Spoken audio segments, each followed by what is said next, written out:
Mes chers compatriotes, à minuit, ce 31 janvier, le Royaume-Uni quittera l'Union européenne. Le peuple britannique a en effet pris une décision souveraine lors du référendum de juin 2016. Cette décision, nous devons la respecter et la France l'a toujours respectée. Ce départ est un choc. C'est un signal d'alarme historique qui doit retentir dans chacun de nos pays, être entendu par l'Europe tout entière et nous faire réfléchir. Car en effet, pour la première fois en 70 ans, un pays quitte l'Union européenne. Je ne veux pas revenir ce soir sur les raisons de ce vote, et ce n'est d'ailleurs pas ma place ou mon rôle, mais je me souviens combien la campagne de 2016 a été faite de mensonges, d'exagérations, de simplifications, de chèques qu'on a promis et qui n'arriveront jamais. Il faut là aussi, à chaque instant, nous souvenir de ce à quoi le mensonge peut conduire dans nos démocraties. Mais nous devons aussi, pour nous-mêmes, en tirer très concrètement les leçons. En effet, je crois très profondément que ce Brexit est possible, a été possible et rentre en vigueur dans quelques heures, parce que nous avons fait de l'Europe trop souvent un bouc émissaire de nos propres difficultés, parce qu'aussi, nous n'avons pas assez changé notre Europe. Plus que jamais, nous avons besoin d'Europe. Soyons lucides. Face à la Chine, aux États-Unis, pour défendre nos intérêts, nous avons besoin de plus d'Europe. Pour réussir la transition climatique, nous avons besoin de le faire au niveau européen. Pour réussir à nous nourrir, pour réussir à faire face aux grandes transformations migratoires, digitales, technologiques, nous avons besoin de plus d'Europe. Et donc, je vous mentirais ce soir à vous dire que l'avenir de notre pays pourrait se bâtir dans moins d'Europe ou un retrait. Mais je suis conscient que l'Europe ne pourra continuer d'avancer que si nous la réformons en profondeur, pour la rendre plus souveraine, plus démocratique, plus proche de nos concitoyens et donc plus simple aussi dans son quotidien, et que nous réussissions à rebâtir un projet européen plus clair pour vous toutes et tous. Au fond, un projet où le désir de quitter l'Europe ne sera plus la réponse aux difficultés d'aujourd'hui, car je pense que c'est une mauvaise réponse. Alors, le Brexit a été l'objet de beaucoup d'approximations et d'exagérations, et je veux ce soir vous dire quelles seront les prochaines étapes et les conséquences concrètes pour vous. Demain, de manière très pratique, rien ne changera dans nos relations avec le Royaume-Uni. Durant toute l'année 2020, nous vivrons ce qu'on appelle une période de transition, c'est-à-dire qu'on pourra voyager, exporter, commercer, pêcher exactement comme avant. Vous ne vous réveillerez pas demain matin avec des règles différentes pour votre quotidien. Il y aura un changement. Il est institutionnel.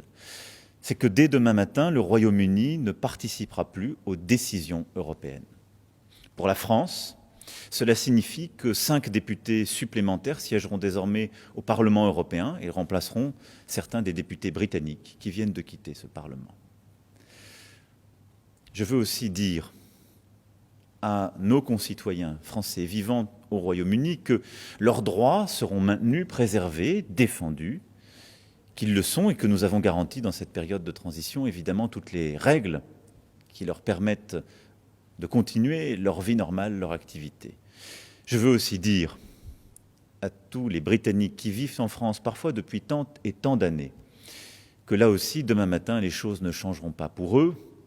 Ils sont en France, chez eux, ils le sont aujourd'hui, ils le seront demain. Il y aura malheureusement quelques conséquences très pratiques. Ils ne seront plus citoyens européens et pour ceux qui n'ont pas demandé la citoyenneté française, ils ne pourront plus, par exemple, faire partie des listes aux prochaines élections municipales. Mais ces conséquences sont très réduites.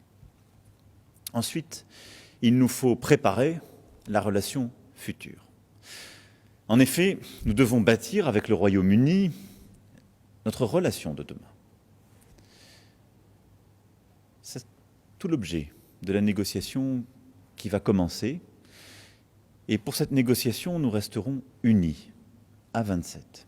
Nous aurons un négociateur et je suis profondément attaché à ce que, durant cette négociation, nos intérêts, c'est-à-dire les intérêts de nos pêcheurs, de nos agriculteurs, de nos industriels, de nos chercheurs, de nos travailleurs, de nos étudiants, soient maintenus. Mais il y aura une règle simple.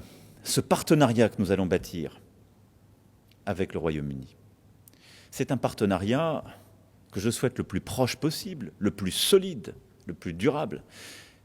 Mais ce ne sera pas la même chose que la relation que nous connaissons depuis quelques décennies. On ne peut pas être à la fois dedans et dehors. Le peuple britannique a choisi de quitter l'Union européenne. Il n'aura plus les mêmes devoirs, il n'aura donc plus les mêmes droits.